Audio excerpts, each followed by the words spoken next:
جنہوں نے کوئی ڈکلیریشن نہیں دیا تھا وہ یہ ڈکلیریشن دینے کے لیے تیار ہیں کہ وہ ادھر نون لیگ میں یا پیپل پارٹی میں شامل ہو کے تو ووٹ ان کو ڈالیں، یا نہ بھی دیں ڈکلیریشن تو ووٹ وہ ان کو ڈالیں گے۔ تو یہ ایک دوسری سائڈ کا خیال یہ ہے، ان کے بارے میں یہ کہا جا رہا ہے کہ جی یہ ان کا کہنا ہے جی کہ راوی چین ہی چین لکھ رہا ہے، ان کے پاس ہو گئی ہے، مطلب کہ جو اسمبلی کا ہاؤس کاؤنٹ جو ہے نا وہ پورا ہو چکا ہے، دو تہائی اکثریت پوری ہو چکی ہے، تو اس لیے یہ ایک ترمیم ہونی ہے اور ابھی کچھ دنوں میں ہونی ہے۔ یہ ایکچولی اس کے لیے 8 تاریخ کہی گئی تھی، مگر وہ شاید مولانا فضل الرحمان صاحب نے ایک 2 دن 3 دن مانگے، انہوں نے کہا جی کہ ہم بھی اپنا مسودہ تیار کیا ہوا، آپ نے بھی، ہم آپس میں ایک مسودہ شیئر کر لیتے ہیں۔ تو اس میں پھر یہ ذمہ داری لگائی گئی ہے پیپل پارٹی والوں کی کہ آپ فارورڈ ہو کے تو یہ سارا معاملات طے کریں اور اس کو پھر پریزنٹ کیا جائے۔ 2-4 دن کا انہوں نے کہا تھا، میرا خیال ہے اس کو 17-18 تک جائے گا یہ معاملہ۔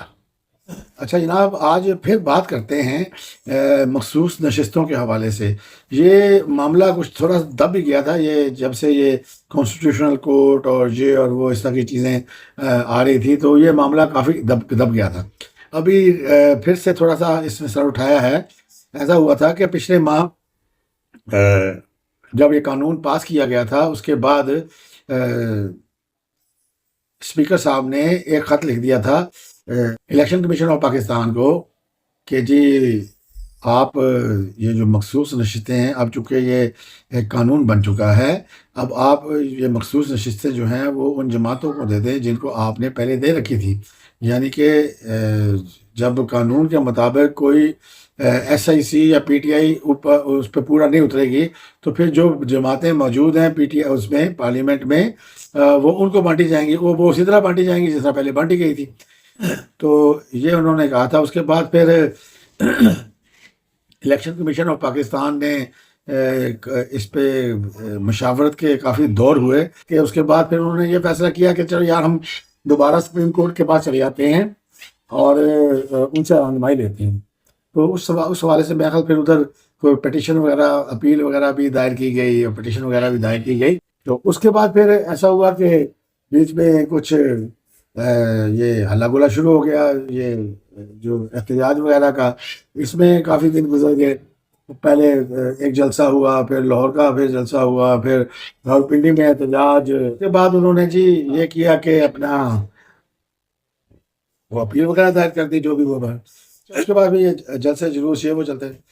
ابھی کل کے پرسوں جو ہیں ہمارے اسپیکر ایاز صادق صاحب، انہوں نے ایک لیٹر اور لکھ دیا ہے، جس لیٹر کا ذکر ہم نے کل اپنے ویلاگ میں بھی کیا تھا۔ تو اسپیکر صاحب نے اس لیٹر میں پھر دوبارہ سے یاد دہانی کرائی ہے کہ الیکشن ایکٹ میں تبدیلی ہو چکی ہے، قانون پاس ہو چکا ہے اور اس لیے آپ اس کو ان سیٹوں کا فیصلہ کریں۔ اور انہوں نے اس میں کہا ہے جی کہ پارلیمنٹ کا احتکاق ہے قانون سازی کرنا، اور اس قانون سازی کے تحت آپ اس کو دوبارہ سے ان کو ادھر ہی الاٹ کر دیں جو کہ پہلے الاٹ کی گئی تھی۔ مگر ابھی خیال یہ کیا جا رہا ہے یا سننے میں یہ آیا ہے الیکشن کمیشن جو ہے وہ اس نے فی الحال دونوں سائڈ کو سرخ جھنڈی دکھائی ہوئی ہے۔ وہ کوئی فیصلہ اسپیکر صاحب کے کہنے پہ نہیں کرنے لگا اور نہ ہی وہ سپریم کورٹ کے فیصلے پہ عمل کرنے لگا ہے۔ وہ جب تک اس کی وہ اپیل جو اس نے کی ہے اور ساتھ جو کوئی رہنمائی کے لیے گیا ہے، ریویو وغیرہ میں گئے ہیں، تو اس جب تک ان کا فیصلہ نہیں ہوتا میرا خیال الیکشن کمیشن جو ہے وہ کوئی اس حوالے سے کوئی مزید ایکشن نہیں لینے لگا۔ جب وہ جو ہے وہ اسپیکر صاحب کو اس خط کے جواب میں ریزننگ یہ دے گا کہ ہم نے چونکہ سپریم کورٹ میں اپروچ کیا ہوا ہے، اس میں اپیل کی ہوئی ہے اور کچھ جو ان کا ڈیٹیل ججمنٹ آئی ہے، اور اس کے علاوہ ریویو بھی ابھی ہونا ہے، اس کا لگنا ہے، تو جب تک کسی یہ یعنی کہ یہ اونٹ کسی کروٹ نہیں بیٹھتا تو اس وقت تک ہم اس کو نہیں کرنے لگے۔ اب صورتحال یہ ہے نا کہ اصل میں ادھر قانون بن چکا ہے، ادھر سپریم کورٹ کا فیصلہ بھی امپلیمنٹ نہیں ہو سکتا، کیونکہ اب قانون بننے کے بعد اس میں بھی ایمبیگوٹی آ گئی ہے کہ جی اب وہ کریں نہ کریں، وہ قانون بالکل صحیح بات ہے، پارلیمنٹ سپریم ہے، اس نے قانون بنا دیا ہے۔ تو اب یہ اب اصل میں یہ دو کشتی کے سوار ہو گئے ہیں، جب تک کہیں کسی ایک سائٹ پہ نہیں ہو جاتے اس وقت تک یہ معاملہ اسی طرح لٹکا رہے گا۔ تو میرا خیال ہے ابھی اس پہ ٹائم ابھی درکار ہے اس معاملے میں. یہ ایک خیال بہرحال ضرور کیا جا رہا ہے کہ اگر گورنمنٹ یہ آئینی ترمیم کروا لیتی ہے 2/3 اکثریت سے، اور اس میں کانسٹیٹیوشنل کورٹ بن جاتی ہے، اور کانسٹیٹیوشنل کورٹ جب بننے کے بعد پھر ممکن ہے کہ جو الیکشن کمیشن ہے وہ اسپیکر صاحب کے خط پہ عمل کرتے ہوئے، یعنی کہ الیکشن ایکٹ پہ عمل کرتے ہوئے، وہ سیٹیں ان کو کر دے اور مختص کر دے، اور اس کا پھر جو اپیل ہے یا اس کے حوالے سے جو اس کا ریویو ہے وہ پھر آئینی کورٹ میں چلا جائے، اور وہ آئینی کورٹ پھر اس کا ہیئرنگ کرے اور اس کا فیصلہ کرے. تو یہ ایک اس میں نظر آتی ہے. الیکشن کمیشن ایکچولی اب ویٹ اینڈ سی والی پالیسی میرا خیال ہے اختیار کیے ہوئے ہے. ادھر اگر سپریم کورٹ سے کوئی معاملہ ہو جائے تب، یا آئینی کورٹ بن جائے تب، تو وہ ویٹ اینڈ سی والے اس پہ ہے، موڈ میں ہے. اچھا جناب، ایک خوشخبری یہ ہے کہ پاکستان میں سعودی وفد کل آ رہا ہے، اور وہ ان کے سرمایہ دار ہیں جو کہ کاروباری، وہ آ رہے ہیں ساتھ. تو اس میں پھر کہا یہ جا رہا ہے کہ 2 ارب ڈالر کے ایم او یوز سائن ہونے ہیں ادھر پاکستان میں. تو یہ ایک اچھا وہ خبر ہے ہمارے لیے، خوش آئند ہے کہ ہمارے ادھر انویسٹرز آ رہے ہیں اور وہ انٹرسٹ ہے ان کا، اور وہ ادھر جب ایم او یو سائن ہو جاتا ہے اس کے بعد پھر اس پہ معاملات چلنا شروع ہوتے ہیں. بے شک ایم او یو کی ویسے ایز سچ کوئی حیثیت نہیں ہوتی، مگر وہ معاملات چلنا جو اپنا ٹائم نکال کے جو وفد ادھر آ رہا ہے، وہ کوئی وقت ضائع کرنے کے لیے تو کوئی نہیں آتا نا جی. تو بس دعا کریں اللہ تعالیٰ اس طرح کی انویسٹمنٹس پاکستان میں لائے تاکہ پاکستان تھوڑا سا اپنے پاؤں پہ کھڑا ہو جائے. اچھا جناب، ایک خبر ہے پنجاب سے. پنجاب کی چیف منسٹر محترمہ مریم نواز صاحبہ، انہوں نے آج گرین پنجاب ایپ کا اجرا کر دیا ہے، اور اسموک کنٹرول ہیلپ لائن بھی بنا دی گئی ہے. اس ہیلپ لائن کا نمبر ہے 1373.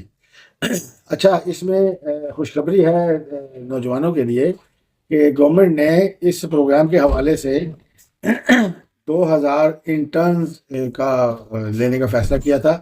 اور محترمہ نے یہ ذکر کیا اپنی تقریر میں کہ میں کیبنٹ کی میٹنگ میں بیٹھی تھی، تو وہاں مجھے بتایا گیا جی کہ ہم نے 500 انٹرنز جو ہیں نا وہ ہائر کر لیے ہیں، اور وہ انٹرنز ہیں جو مطلب اس وقت موجود بھی تھے، بیٹھے بھی تھے. تو محترمہ نے کہا جی کہ میں نے ان سے پوچھا کہ کتنے اسٹائپینڈ پہ آپ نے ہائر کیے، تو انہوں نے کہا جی ہم نے 25,000 اسٹائپینڈ پہ ہائر کیا. انہوں نے کہا نہیں، اس اسٹائپینڈ کو بڑھا کے 60,000 کیا جائے. تو یہ بھی ایک بہت خوشخبری ہے ان نوجوانوں کے لیے کہ یعنی کہ 60,000 ایک اگر آپ کو باقاعدہ نوکری ملتی ہے، باقاعدہ انٹرنشپ نہیں نوکری ملتی ہے، تو 60,000 انیشل تنخواہ نہیں ہوتی جو کہ اسٹائپینڈ کی صورت میں ان بچوں کو دی جائے گی. بہرحال جی یہ بڑی اچھی ایک اسٹیپ ہے، اور خاص کر یوتھ کے لیے. تو اللہ تعالیٰ ان کو اور ہماری حکومتوں کو بہتر سے بہتر پبلک کے لیے کرنے کی توفیق عطا کرے جی. اچھا جی، آج کے لیے اتنا ہی. انشاءاللہ تعالیٰ پھر کل نئے ولاگ کے ساتھ آپ کی خدمت میں حاضر ہوں گے جی. اللہ حافظ.